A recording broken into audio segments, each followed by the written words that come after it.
ನಮಸ್ಕಾರ ಬಂಧುಗಳೇ. ಶ್ರೀರಾಮದೇವರ ಆರಾಧನೆ ಮಾಡಿದರೆ ಸಕಲ ಕಾರ್ಯದಲ್ಲಿ ಜಯ ಸಿಗುತ್ತದೆ. ಇಂದು ಈ ವಿಡಿಯೋದಲ್ಲಿ ನಾವು ಶ್ರೀರಾಮಾಯಣದ ಸುಂದರಕಾಂಡದಿಂದ ತೆಗೆದುಕೊಂಡಿರುವ ರಾಮಾಯಣ ಜಯ ಮಂತ್ರವನ್ನು ಪಾರಾಯಣ ಮಾಡಿದ್ದೇವೆ.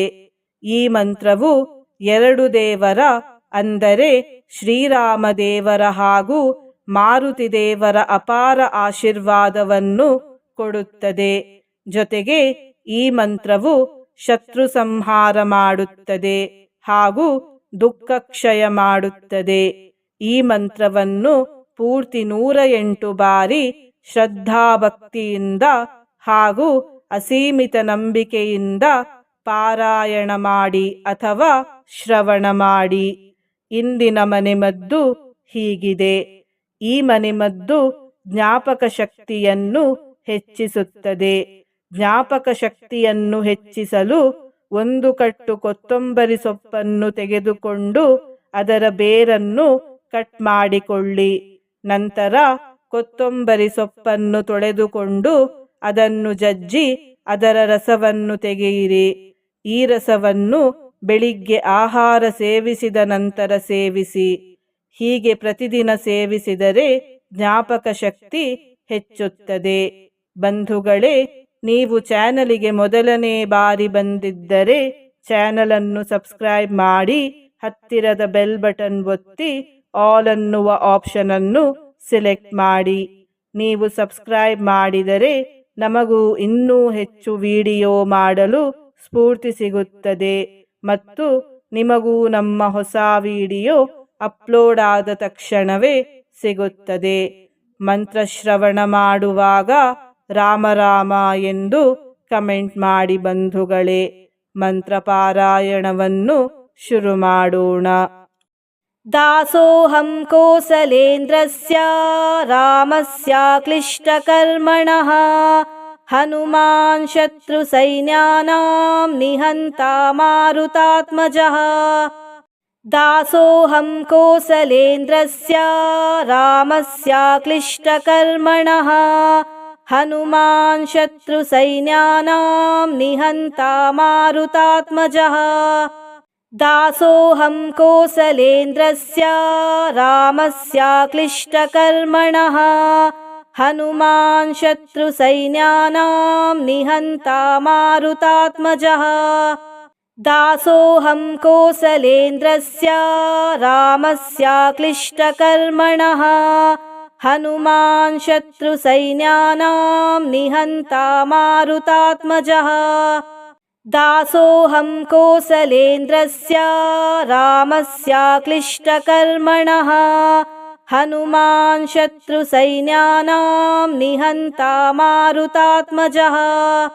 ದಾಸೋಹಂ ಕೋಸಲೇಂದ್ರಸ್ಯ ರಾಮಸ್ಯ ಕ್ಲಿಷ್ಟಕರ್ಮಣಃ ಹನುಮಾನ್ ಶತ್ರು ಸೈನ್ಯಾನಾಂ ನಿಹಂತಾ ಮಾರುತಾತ್ಮಜಃ.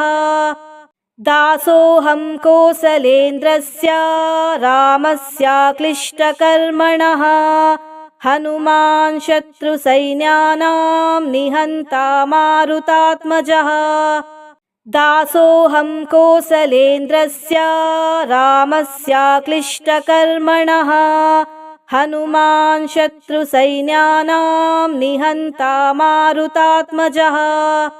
ದಾಸೋಹಂ ಕೋಸಲೇಂದ್ರಸ್ಯ ರಾಮಸ್ಯ ಕ್ಲಿಷ್ಟಕರ್ಮಣಃ ಹನುಮಾನ್ ಶತ್ರು ಸೈನ್ಯಾನಾಂ ನಿಹಂತಾ ಮಾರುತಾತ್ಮಜಃ.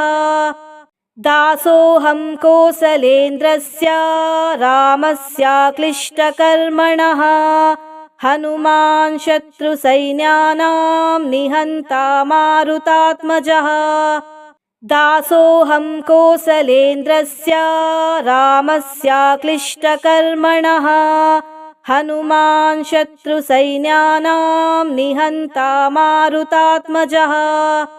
ದಾಸೋಹಂ ಕೋಸಲೇಂದ್ರಸ್ಯ ರಾಮಸ್ಯ ಕ್ಲಿಷ್ಟಕರ್ಮಣಃ ಹನುಮಾನ್ ಶತ್ರು ಸೈನ್ಯಾನಾಂ ನಿಹಂತಾ ಮಾರುತಾತ್ಮಜಃ. दासोऽहं कोसलेन्द्रस्य रामस्याक्लिष्टकर्मणः हनुमान् शत्रुसैन्यानां निहन्ता मारुतात्मजः।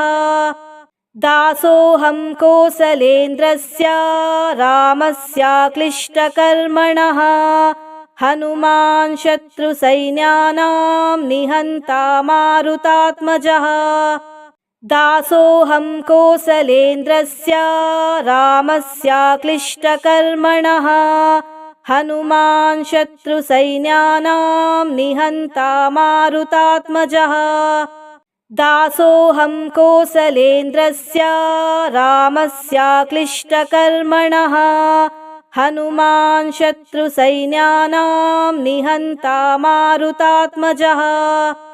दासोऽहं कोसलेन्द्रस्य रामस्याक्लिष्टकर्मणः हनुमान् शत्रुसैन्यानां निहन्ता मारुतात्मजः। दासोऽहं कोसलेन्द्रस्य रामस्याक्लिष्टकर्मणः हनुमान् शत्रुसैन्यानां निहन्ता मारुतात्मजः। दासोऽहं कोसलेन्द्रस्य रामस्याक्लिष्टकर्मणः हनुमान् शत्रुसैन्यानां निहन्ता मारुतात्मजः। दासोऽहं कोसलेन्द्रस्य रामस्याक्लिष्टकर्मणः हनुमान् शत्रुसैन्यानां निहन्ता मारुतात्मजः। दासोऽहं कोसलेन्द्रस्य रामस्याक्लिष्टकर्मणः हनुमान् शत्रुसैन्यानां निहन्ता मारुतात्मजः। दासोऽहं कोसलेन्द्रस्य रामस्याक्लिष्टकर्मणः हनुमान् शत्रुसैन्यानां निहन्ता मारुतात्मजः।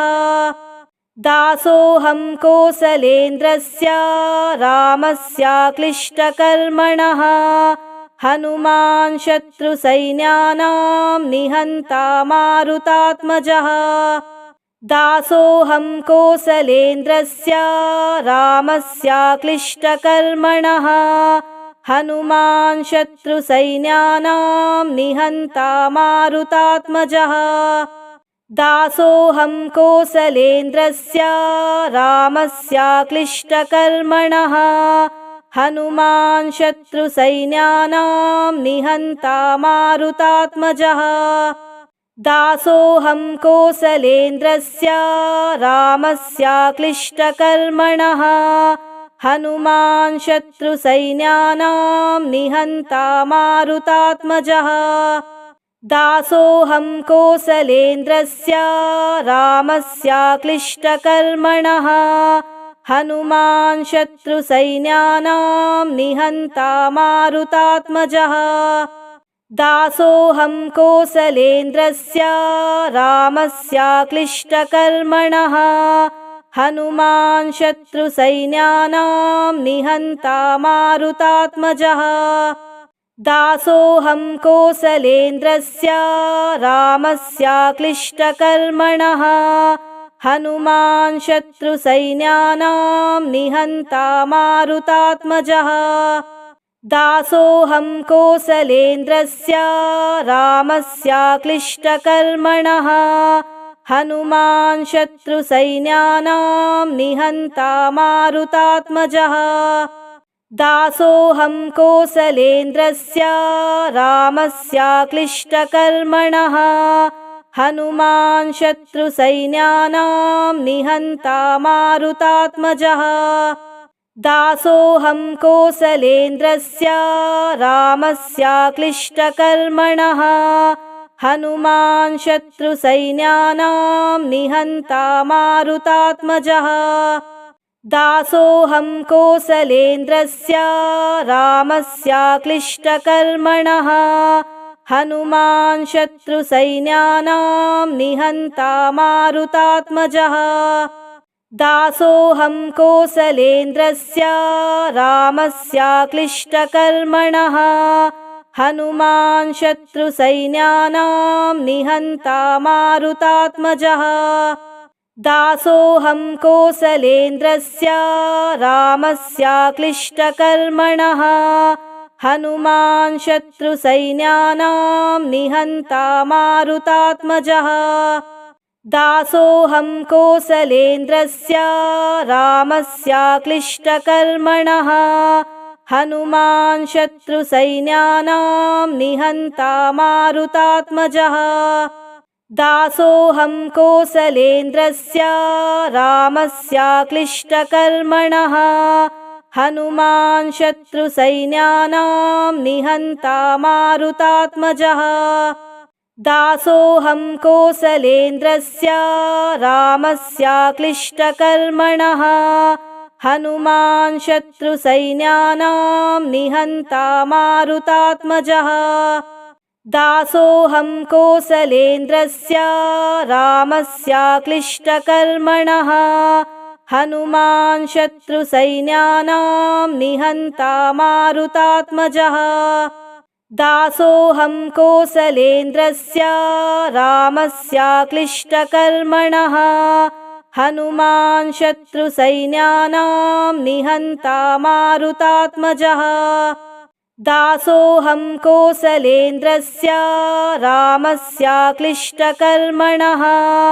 हनुमान् शत्रुसैन्यानां निहन्ता मारुतात्मजः।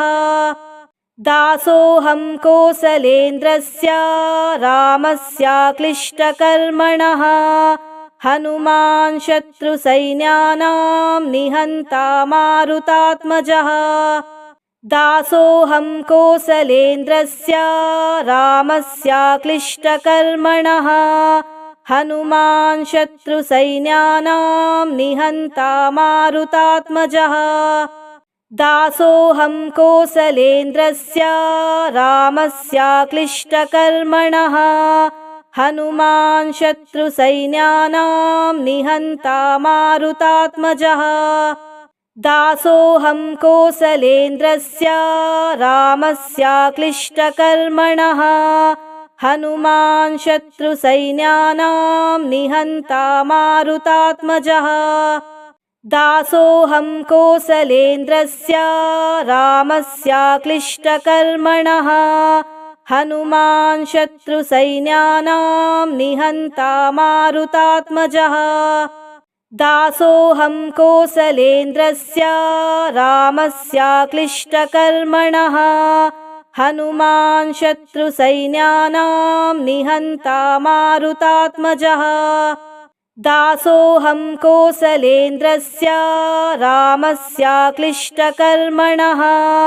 हनुमान् शत्रुसैन्यानां निहन्ता मारुतात्मजः। दासोऽहं कोसलेन्द्रस्य रामस्याक्लिष्टकर्मणः। हनुमान् शत्रुसैन्यानां निहन्ता मारुतात्मजः। दासोऽहं कोसलेन्द्रस्य रामस्याक्लिष्टकर्मणः। हनुमान् शत्रुसैन्यानां निहन्ता मारुतात्मजः। दासोऽहं कोसलेन्द्रस्य रामस्याक्लिष्टकर्मणः। हनुमान् शत्रुसैन्यानां निहन्ता मारुतात्मजः। दासोऽहं कोसलेन्द्रस्य रामस्याक्लिष्टकर्मणः। हनुमान् शत्रुसैन्यानां निहन्ता मारुतात्मजः। दासोऽहं कोसलेन्द्रस्य रामस्याक्लिष्टकर्मणः। हनुमान् शत्रुसैन्यानां निहन्ता मारुतात्मजः। दासोऽहं कोसलेन्द्रस्य रामस्याक्लिष्टकर्मणः। हनुमान् शत्रुसैन्यानां निहन्ता मारुतात्मजः। दासोऽहं कोसलेन्द्रस्य रामस्याक्लिष्टकर्मणः। हनुमान् शत्रुसैन्यानां निहन्ता मारुतात्मजः। दासोऽहं कोसलेन्द्रस्य रामस्याक्लिष्टकर्मणः हनुमान् शत्रुसैन्यानां निहन्ता मारुतात्मजः। दासोऽहं कोसलेन्द्रस्य रामस्याक्लिष्टकर्मणः हनुमान् शत्रुसैन्यानां निहन्ता मारुतात्मजः। दासोऽहं कोसलेन्द्रस्य रामस्याक्लिष्टकर्मणः हनुमान् शत्रुसैन्यानां निहन्ता मारुतात्मजः। दासोऽहं कोसलेन्द्रस्य रामस्याक्लिष्टकर्मणः हनुमान् शत्रुसैन्यानां निहन्ता मारुतात्मजः। दासोऽहं कोसलेन्द्रस्य रामस्याक्लिष्टकर्मणः हनुमान् शत्रुसैन्यानां निहन्ता मारुतात्मजः। दासोऽहं कोसलेन्द्रस्य रामस्याक्लिष्टकर्मणः हनुमान् शत्रुसैन्यानां निहन्ता मारुतात्मजः।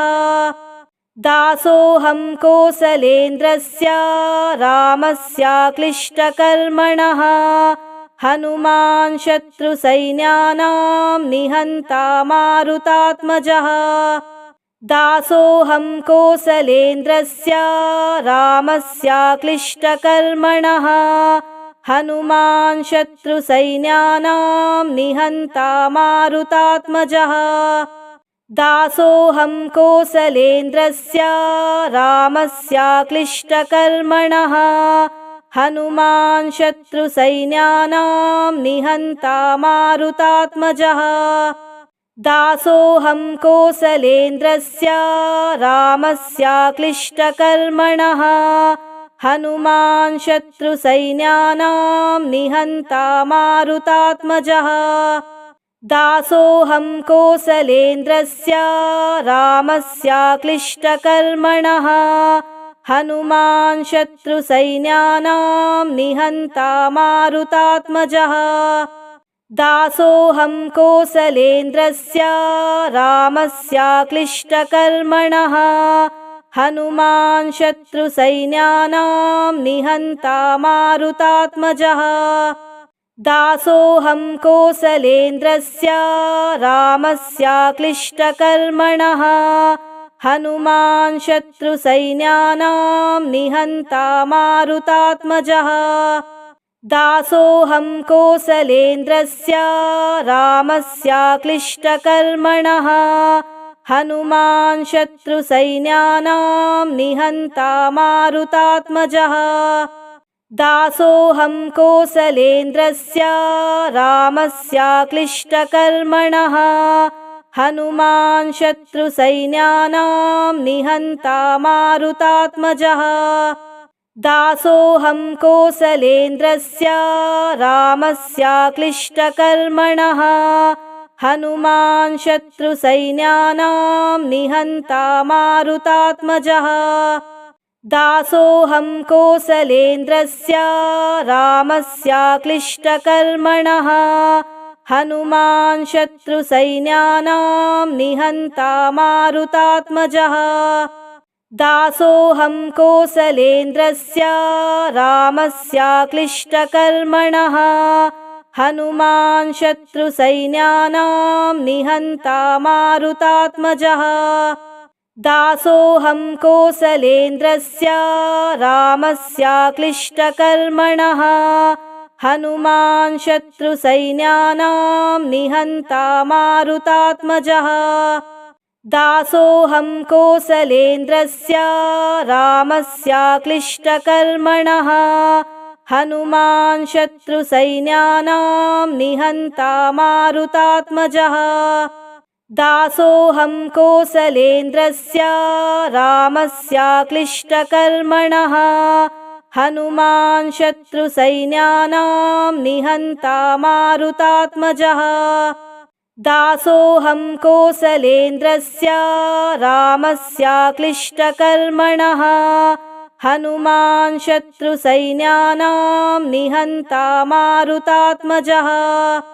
दासोऽहं कोसलेन्द्रस्य रामस्याक्लिष्टकर्मणः।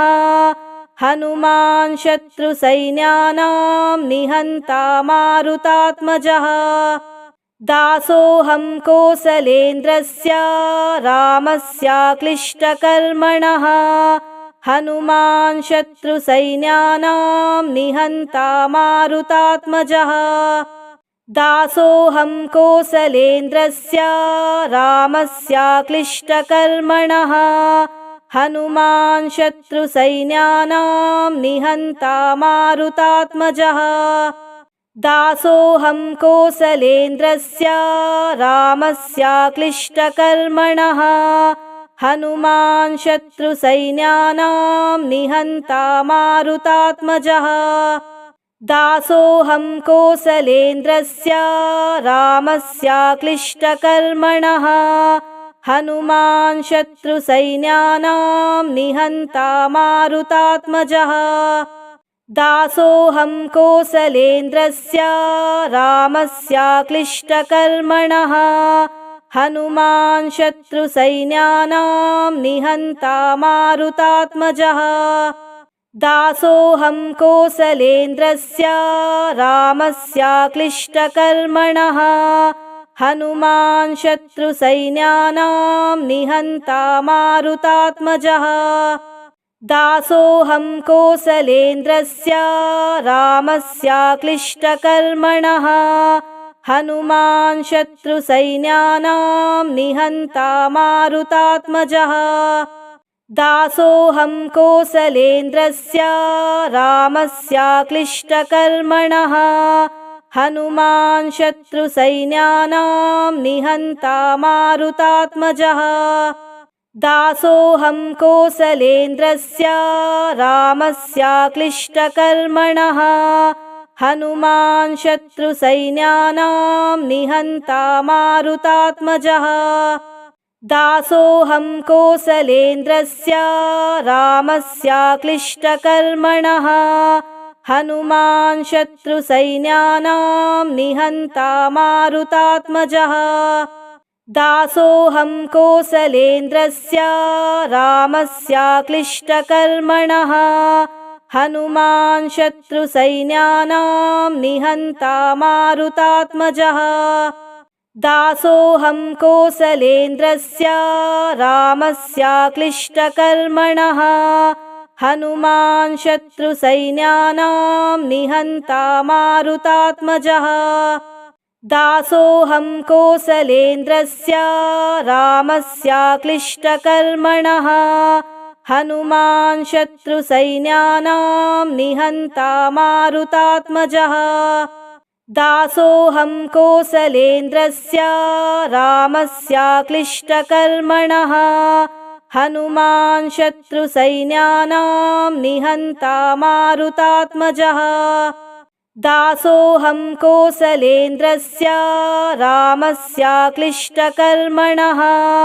हनुमान् शत्रुसैन्यानां निहन्ता मारुतात्मजः। दासोऽहं कोसलेन्द्रस्य रामस्याक्लिष्टकर्मणः। हनुमान् शत्रुसैन्यानां निहन्ता मारुतात्मजः। दासोऽहं कोसलेन्द्रस्य रामस्याक्लिष्टकर्मणः। हनुमान् शत्रुसैन्यानां निहन्ता मारुतात्मजः। दासोऽहं कोसलेन्द्रस्य रामस्याक्लिष्टकर्मणः। हनुमान् शत्रुसैन्यानां निहन्ता मारुतात्मजः। दासोऽहं कोसलेन्द्रस्य रामस्याक्लिष्टकर्मणः। हनुमान् शत्रुसैन्यानां निहन्ता मारुतात्मजः। दासोऽहं कोसलेन्द्रस्य रामस्याक्लिष्टकर्मणः। हनुमान् शत्रुसैन्यानां निहन्ता मारुतात्मजः। दासोऽहं कोसलेन्द्रस्य रामस्याक्लिष्टकर्मणः हनुमान् शत्रुसैन्यानां निहन्ता मारुतात्मजः।